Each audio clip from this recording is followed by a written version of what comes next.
Welcome to my channel law student. आज हम देखते हैं भारतीय साक्ष्य अधिनियम इंडियन एविडेंस एक्ट की सारी डेफिनेशंस एक ही वीडियो में। हर डेफिनेशन के कीवर्ड्स मार्क करेंगे, फिर उन्हें सिंपल वर्ड्स में समझेंगे। अगर आपको मेरी एक्सप्लेनेशन अच्छी लगी हो एंड आप मेरे वीडियोस के कंटेंट आपको अच्छा लगता हो तो प्लीज़ लाइक करें एंड सब्सक्राइब करें टू माय चैनल। पहले स्टार्ट करते हैं कि जो डेफिनेशंस हैं उसमें क्या चेंज आया है। अब जो बीएसए में डेफिनेशंस हैं वो अल्फ़ाबेटिकल ऑर्डर में हो गई हैं। फर्स्ट डेफिनेशन है कोर्ट। कोर्ट इंक्लूड्स ऑल जजेस and magistrates and all other persons who are legally authorised to take evidence except arbitrators. Court include all the judges or magistrates or all the other persons जो legally authorized है to take evidence, और इसकी exception है arbitrators. Arbitrators are not covered under the definition of court. Next definition है conclusive proof. When one fact is declared by this अधिनियम to be conclusive proof of another, the court shall on proof of one fact regard the other as proved and shall not allow evidence to be given for the purpose of disproving it. अब इसको simple words में समझते हैं आगे कि इस definition का क्या मतलब है। फॉर एग्ज़ाम्पल हमारे पास दो फैक्ट हैं, fact A and fact B. Now law declare करता है कि फैक्ट ए जो है वो कंक्लूसिव प्रूफ है फैक्ट बी का।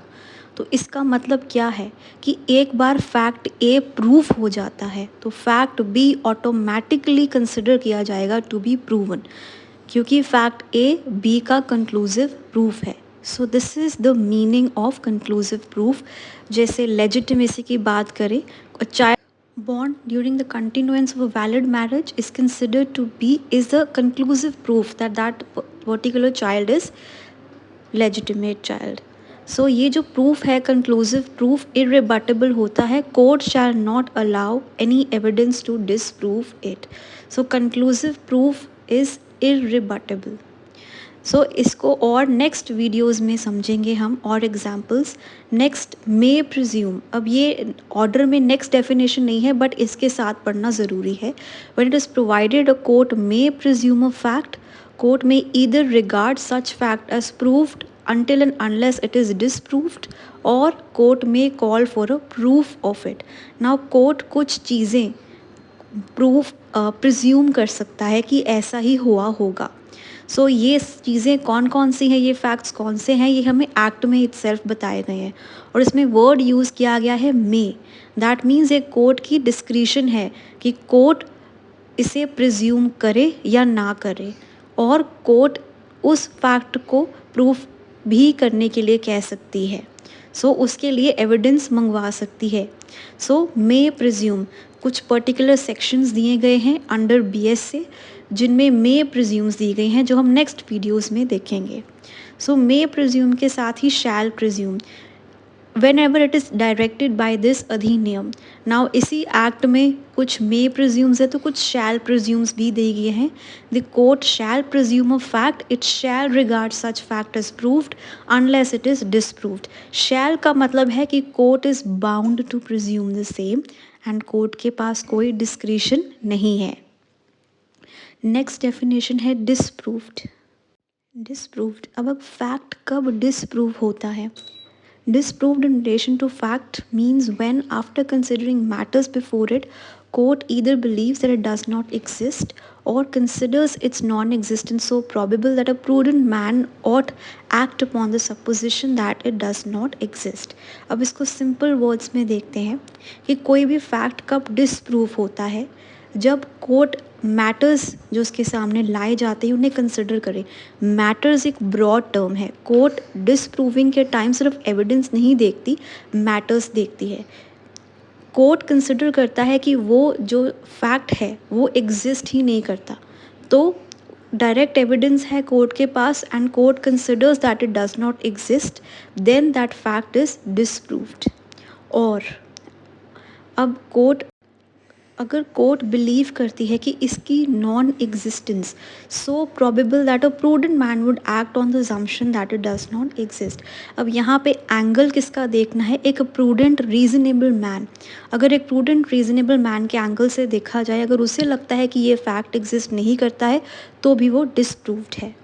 नाउ प्रूव्ड का मतलब क्या है, प्रूव्ड की definition is just the opposite of disproved. जहाँ पे वर्ड नॉन एग्जिस्टेंट है वर्ड एग्जिस्ट हो गया है।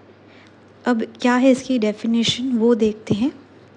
A fact is said to be proved when, after considering the matters before it, court believes it to exist, court को लगता है कि वो फैक्ट एग्जिस्ट करता है या फिर उसकी एग्जिस्टेंस इतनी ज़्यादा प्रोबेबल है कि वो एग्जिस्ट कर सकता है कि जो एक प्रूडेंट या रीजनेबल मैन है वो भी ऐसे ही एक्ट करेगा एज इफ़ वो फैक्ट जो है वो एग्जिस्ट करता है।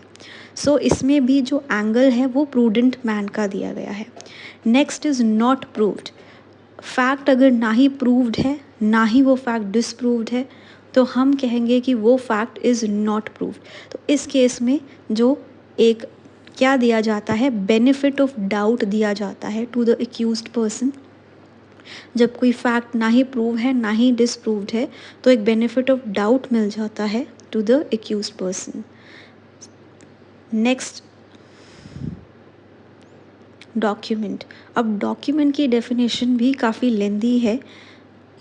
Document means any matter expressed or described or otherwise recorded upon any substance by means of letters, figures or marks or any other means intended to be used or which may be used for the purpose of recording that matter and includes electronic and digital records। ये जो includes electronic and digital records है ये Indian evidence act में नहीं लिखा था पर ये जो नया एक्ट आया है BS से उसमें लिखा हुआ है। अब इसको अच्छी तरह से समझते हैं। अगर सिंपल वर्ड्स में, matter that is expressed on a recordable material, कोई भी मटेरियल जिस पे कोई इन्फॉर्मेशन रिकॉर्ड हो सकती है उसके ऊपर अगर कोई भी मैटर एक्सप्रेस किया गया है तो वो डॉक्यूमेंट है। जैसे कोई राइटिंग हो सकती है या फिर कोई वर्ड्स जिनको प्रिंट किया गया है, लिथोग्राफ किया गया है या उनकी फ़ोटोग्राफ ली गई है वो डॉक्यूमेंट कंसिडर किया जाएगा। कोई भी मैटर जो किसी रिकॉर्डेबल मटेरियल के ऊपर एक्सप्रेस किया गया है, लिखा हुआ है फॉर एग्ज़ाम्पल। अब एक मैप और a plan is also document. एक मेटल प्लेट या स्टोन के ऊपर जो इंस्क्रिप्शन होती है उसे भी एक डॉक्यूमेंट है क्योंकि स्टोन एक रिकॉर्डेबल मटेरियल है जिसके ऊपर कोई चीज़ इंस्क्रिप्ट की गई है। Then electronic records on emails, computers, laptops या वॉइस में मेल मैसेजेस। ये जो एक नई इलस्ट्रेशन है ये हमें BSA में दी गई है। ये इलस्ट्रेशन इंडियन एविडेंस एक्ट में नहीं थी। एविडेंस की डेफिनेशन देखी जाए तो all statements including statements given electronically which the court permits or requires to be made before it by witnesses in relation to matters of fact under inquiry, और इन statements को कहते हैं ओरल एविडेंस। नाउ ये जो including statements given electronically है ये भी इसी एक्ट में अब दिया गया है ना। कोई भी स्टेटमेंट जो कोर्ट में देते हैं उसे हम ओरल एविडेंस कहते हैं। और एविडेंस क्या है, जो डॉक्यूमेंट्स हैं इलेक्ट्रॉनिक हो या डिजिटल रिकॉर्ड्स हो जो हम कोर्ट में कोर्ट की इंस्पेक्शन के लिए प्रेजेंट करते हैं उन्हें हम कहते हैं डॉक्यूमेंट्री एविडेंस। ना जो एविडेंस की डेफिनेशन है वो सिर्फ दो चीज़ों को कवर कर रही है, oral evidence and documentary evidence. Statements जो है वो ओरल एविडेंस है और डॉक्यूमेंट्स डॉक्यूमेंट्री एविडेंस है। इसकी डिटेल्ड वीडियो ऑन एविडेंस भी I upload on my YouTube channel. Facts means and includes. Facts की भी दो कैटेगरीज हैं। सबसे पहले कोई भी चीज़ या स्टेट ऑफ थिंग्स और relation of things capable of being perceived by our senses. हम अपने सेंसेस जैसे हम क्या देख रहे हैं, क्या सुन रहे हैं, तो अगर वो जो चीज़ जो हम देख सकते हैं, सुन सकते हैं, वो एक फैक्ट है।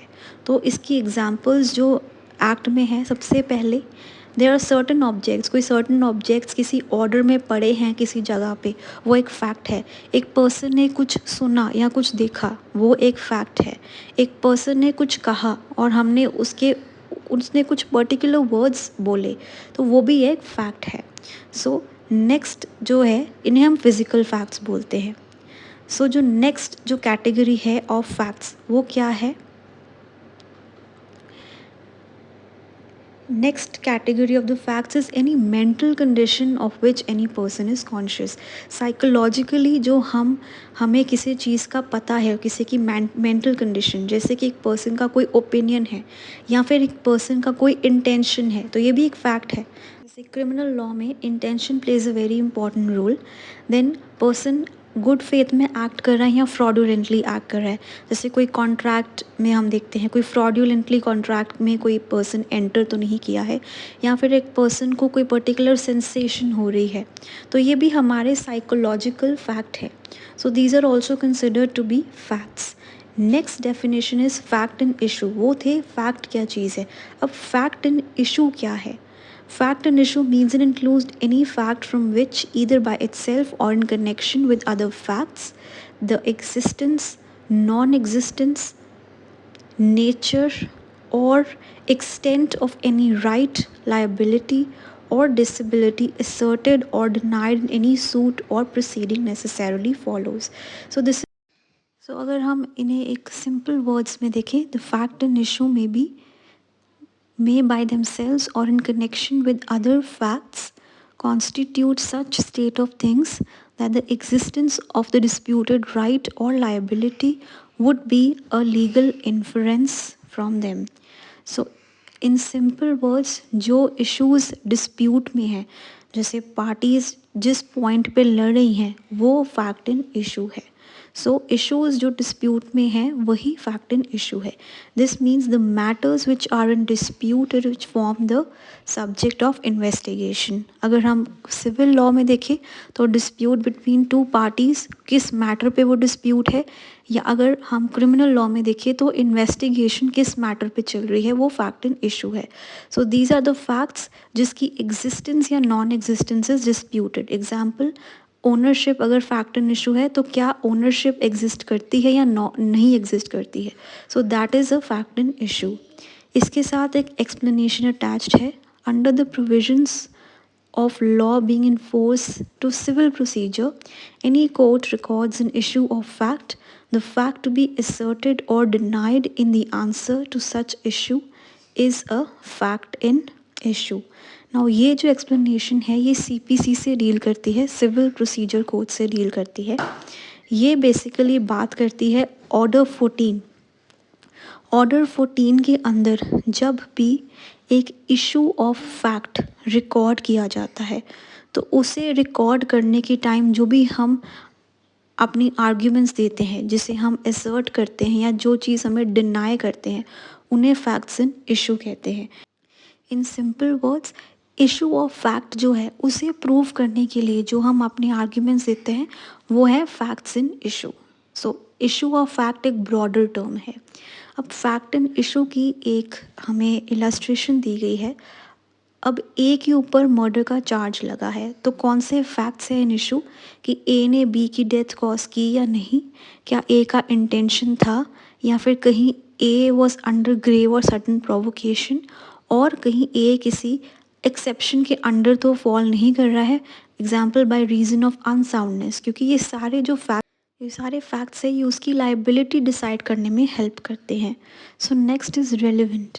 अ fact is said to be relevant to another when that fact is connected with the other in any of the ways referred to in the provisions of this अधिनियम relating to the relevancy of facts.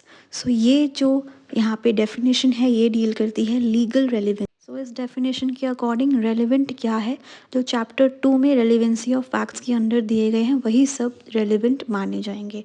So this is very simple definition.